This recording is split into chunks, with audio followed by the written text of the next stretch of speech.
Hi. Now, you may have noticed I'm not wearing my glasses, and that's because I got a new pair. Now, they're a little more stylish, a little more modern than what I'm used to, but I think I was ready for something new. So, without further ado, I don't like change. So today I'm going to be looking at a Christian movie called Audacity. And in doing so, I might end up being a little critical of Christianity and religion in general. But if you're thinking, oh no, I'm religious, does that mean Justice hates me?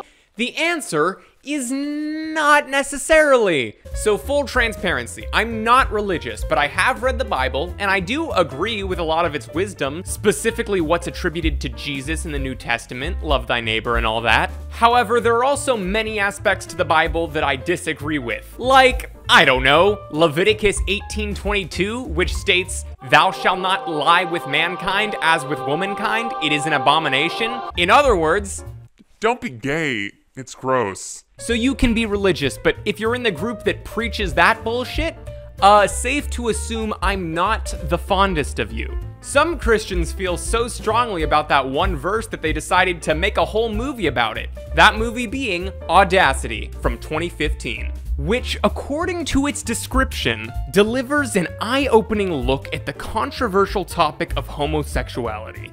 Yeah, we'll see how eye-opening it is. We'll see if it can open my eyes so wide that I'm homophobic by the end of it. So the movie starts with a woman whose car is being broken into by a threatening-looking man. And I don't want to spoil it, but we do find out later in the movie the context of the situation and what it's supposed to represent, and boy is it stupid. So try to be ready for that. We then transition to a week earlier where a stand-up comedian is doing an Obama impression. So we're going to change American football to rugby. But the way it's edited makes it seem like we were supposed to believe it was actually Obama for a second.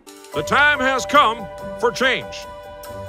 For far too long in this country, too many of us have been afraid to speak up about the things that matter. Which I never would have believed, because not only is it not that great an Obama impression, I also didn't think the President of the United States at the time would make an appearance in a low-budget Christian homophobic movie. The comedian also does an impression of King Julian from Madagascar. I like to move it, move it. I like to move it, move it. I thought it was my friend doing King Julian. I'm like, oh, the New York Giants. I like to move it, move it. I like to move it, move it. Oh. Wow, that impression really connected with that audience entirely made up of full-grown adults. I'm surprised they even knew who King Julian was. So the comic's name is Ben, and after his set, he meets up with his friend Peter. So a year ago, I reviewed another Christian movie called Christmas Grace. Don't go back and watch it, it's bad. But the worst thing about it was the lack of chemistry between the actors. That's a really good idea, Gary. I know. I was worried that was also going to be the problem here, but I gotta give credit where credit is due. These two guys have a really nice rapport with each other, and I totally buy them as friends. Hey, so when are you going to get up on stage and do something? Me? Next week. Or never, that's what I meant. Never, yeah. Just kidding. The dialogue is awful, and the actors have no chemistry. You know, this movie's gonna need to try a little bit harder if it expects me to hate gay people by the end of it. After that, we meet two girls at a restaurant, one of whom, Diana, is Peter's co-worker. I also noticed that he's been hanging around the guy that sounds like the crocodile hunter. Yeah, Ben. She's referring to Ben from earlier as the guy who sounds like a crocodile hunter. You know, because there's one fictional crocodile hunter who's Australian. That would be like me going to Australia and people saying I sounded like Indiana Jones, because we're both American. Also, I feel I have to mention that the acting of these women is additionally terrible. Oh no, he's especially been getting on me about going to this, and I promised I would go. Diana explains that she knew Peter in high school, but something about him seems to have changed. He was pretty popular, kind of known for being a partier. He's different now, though. Something's changed. I don't really know what it is. Oh, I wonder what it could be that changed. Could it be that he found the light? That he is no longer Mr. Unsaved? After Peter watches a news report about the legalization of gay marriage, we see him and Diana at work. After some hilarious banter between the two of them... How many times have you run out of gas? It's like Okay. 3 or 4. No, It's shut up. 7? Shut up, shut it up, was shut up. 8-ish. No. It was in the 8s. No. Diana is disappointed to find out that Peter is a Christian. So, do you believe gay people should be stoned? Of course not. You know what? I don't want to offend you, but I have a sister who's gay. And you don't know the struggle she's been through from people who are telling her that she's gonna go to hell for, what, loving someone? Right. So I agree with Diana here, which means the movie's probably gonna try and take down this very valid argument of hers, you know, that people shouldn't have to suffer for eternity for wanting to smooch the same gender. Anyway, later Peter meets a lesbian couple in an elevator. You do look happy. Oh, we're getting our application for our marriage license. Now, I'm going to assume that the actresses that portray this lesbian couple aren't actually gay, because why would any gay person want to participate in a movie that disapproves of their very existence? In fact, I'd even go as far as to say that these two actresses are probably homophobic. I wonder if they were even uncomfortable pretending to be gay, like they were like, Pastor Mark said this is okay, right? Like he knows we're just pretending. And the director had to be like, oh, of course, you two pretending to be gay this one time will cause so many people to stop once the movie comes out. Peter considers talking to the couple about Christianity, but gets cold feet. But then, in a convoluted series of events that I don't feel like explaining, Peter witnesses the elevator fall down the shaft with the couple inside, killing them.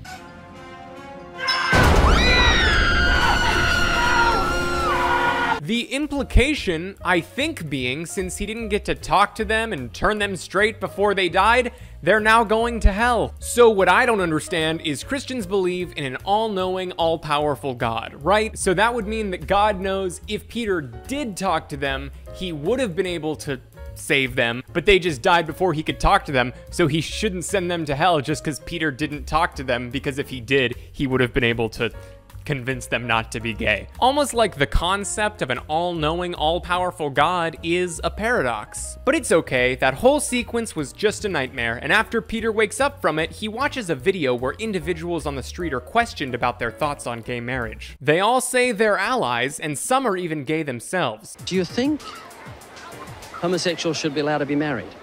Definitely, 100%. I love gay marriage. I have a lot of gay friends. I love the gay community, and I think everybody should be able to love who they want to love, no matter if you love a woman or a man. And then the interviewer gives the argument that just because you have the urge to do something doesn't make it okay. Everyone's born with a desire to do what we want to do, even if, even if it's wrong. I know adultery's wrong and fornication's wrong, but I still wanted to do it. I was born like it. Couldn't help it. The desires overtook me. But it doesn't make it right. Does that make sense? That does make sense. And to me, that's not a good argument. Because a lot of things that the Bible claims to be sinful that some people might have the urge to do, like murder, lying, stealing, non-religious people would agree that you still shouldn't do those things just because they hurt other people and they're rude. Unlike being gay, which even though the Bible says that's a sin, doesn't hurt anybody. I know this is probably common sense to all of you watching, but this movie presents that argument as if it like destroys any argument for gay rights, which it doesn't. But the interviewer gives these people that argument, some of whom are gay, and it makes it seem like he convinces all of them and they change their stance. So do you think the same is the same with homosexuality? People are born with a nature that does what they want to do rather than what God says? Yes. Now, the opening credits of this movie say these interviews are real and unscripted, but even if that's true, there's no way he convinced all these people with such a shallow argument. So I'm guessing the movie edited the clips to make it seem like some people were convinced even though they weren't. Like maybe what the people actually said was, yeah, that makes sense. When you say it like that, logically it makes sense. I mean, I'm still going to be an ally of that community because I don't think they're hurting anybody, but your argument at least makes me understand your stance more. However, in the movie, the only clip they used from that person would be, makes sense. Yeah, the way you're saying it logically, it makes sense. So Peter goes to work where Diana is no longer mad at him because I guess the scene of her calling out his homophobia was also part of his dream. That shirt looks so cute on you. Stop. You are such a creeper. Which came as a shock to me. I guess the past like 3 scenes were all Peter's dream. How were his dreams so realistic and made so much sense? That is not the case with my dreams. So Peter dreams about his coworker getting mad at him for being homophobic and a lesbian couple dying in an elevator, whereas my dreams are more like,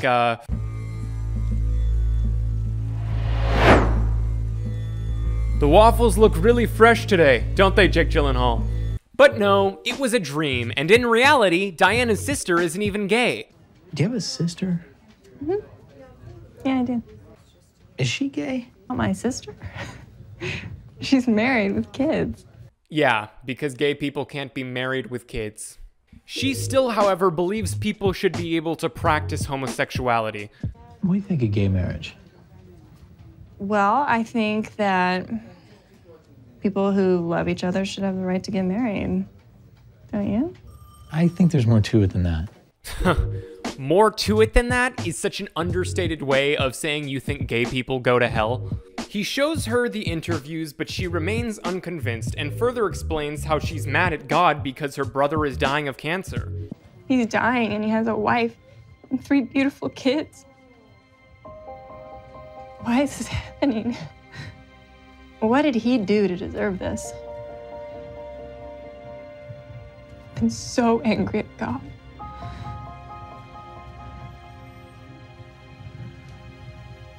I'm really sorry that that's happening to you.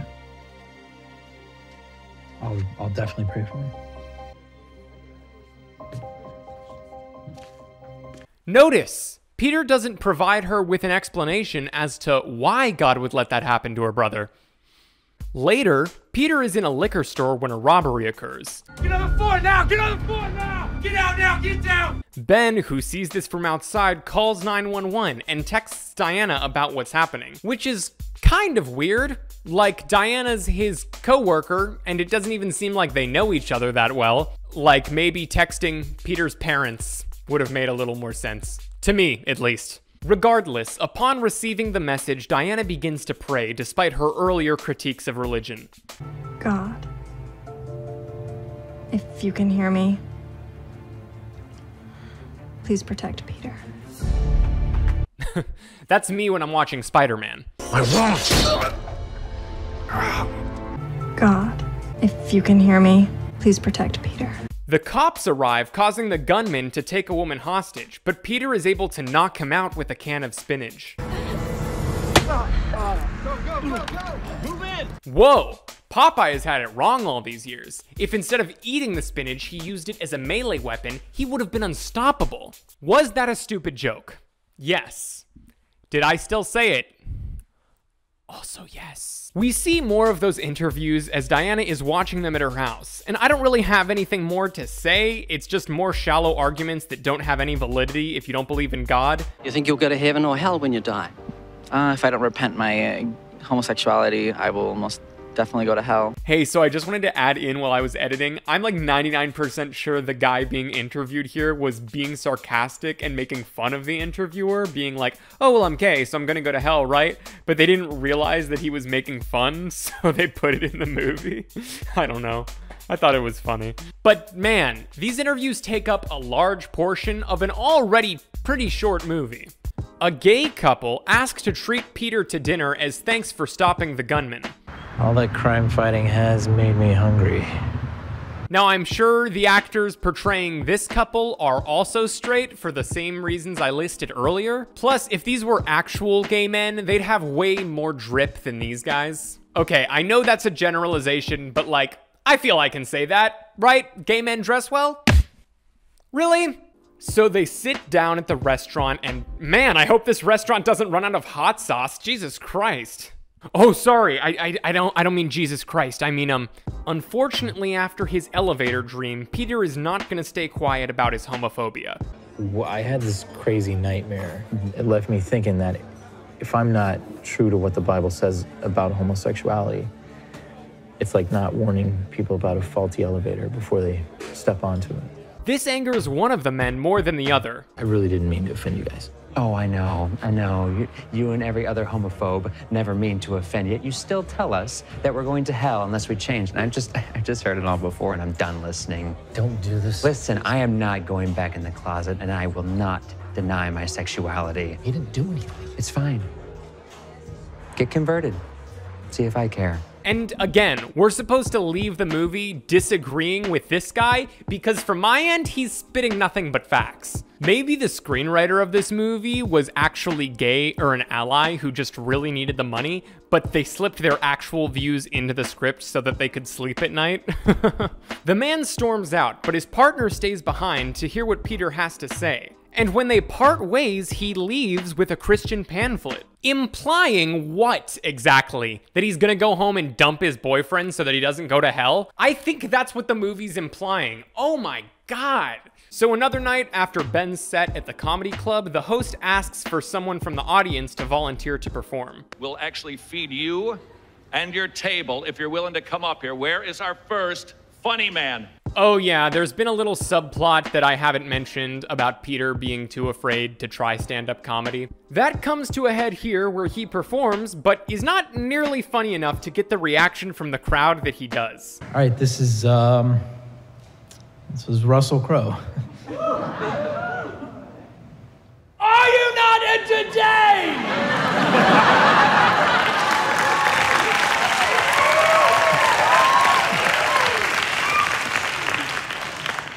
And if you're not entertained, I'll throw a phone at your face.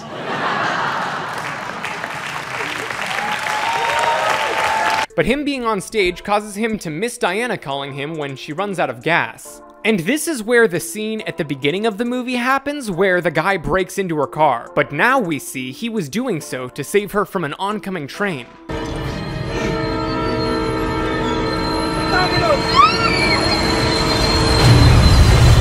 We then hear the voicemail she left for Peter and discover that she's been gay this whole time as she was dating her female coworker. I've really been thinking about everything we've been talking about, and I've even been feeling bad about my sin. She's a Christian now, right? That's what we're supposed to take away from this? She's gonna start practicing Christianity and stop being gay because everybody that worked on this movie thinks that being gay is a choice? The movie closes with a newscast regarding the man that saved Diana from the train. The rescue effort almost turned tragic when the victim refused to be rescued. I spoke with the hero's cousin earlier. My cousin said that when the train was coming, he was trying to get her out of the car, but she just kept screaming at him and looking at him like he was evil or something. I mean, he had to break the car window just to get her out. She didn't understand what he was trying to do. I mean, she thought he was trying to hurt her. What she didn't realize is he was actually trying to save her. So there you have it. A selfless act of courage from an apparent enemy who turned out to be a friend. So this movie is comparing a threatening man saving you from an oncoming train to homophobic Christians who may seem rude, but they're actually trying to save you. Not from an oncoming train, but from, you know, eternal damnation. So fuck that analogy. And fuck this movie. Yeah, the acting and the writing is bad, but this movie's agenda, basically defending Christians who tell members of the LGBT community that they shouldn't be themselves, based solely on Christians' personal loyalty to the Bible. Not to sound like a broken record, but unlike other things the Bible identifies as a sin, being gay, or any sexuality other than straight, does not hurt anybody and simply allows people who identify as such to be happier. And I think if Christianity or any of the Abrahamic religions want to continue to sustain themselves in an increasingly progressive world, they're just going to need to drop the whole homophobia thing because it's only going to become a deal breaker for more and more people. Like the Pope or other religious leaders, they just need to come out and be like, yeah, hey, I talked to God. He changed his mind. He said you can smooch guys now. Because people are gay, and they should be allowed to be happy despite a fraction of the population's bigoted beliefs. Get your booster shots, and I'll see you next time.